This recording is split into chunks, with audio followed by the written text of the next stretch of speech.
Yangi kun, yangilanish va ezgulik timsoli bo'lgan Navro'zi olam bayrami Sirdaryoda ham ko'tarinki ruhda va o'zgacha kayfiyatda nishonlanmoqda. Bahor va yangilanish ayyomi Navro'z yurtimiz bo'ylab keng nishonlanmoqda. Ushbu qutlug' sana tinchlik, do'stlik va mehr-oqibat ramzi sifatida xalqimizni yanada jipslashtiradi. Shu munosabat bilan Sirdaryo viloyati pedagogik mahorat markazida ham Sharqona yangi yil Navro'z olam keng nishonlandi. Bayram tadbiri doirasida 100 dan ortiq manzarali va mevali daraxt ko'chatlari ekilib, atrof muhit obodonlashtirildi. Shuningdek, sport musobaqalari ham tashkil etilib, g'olib jamoalar esdalik sovg'alar bilan taqdirlandi.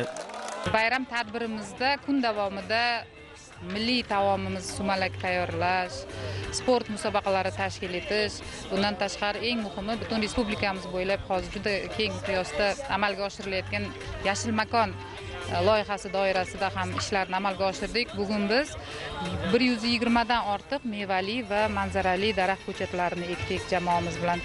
Jamoamizdan tashqari xorijlik hamkorlarimiz, hamkasblarimiz tashrif buyurishgan.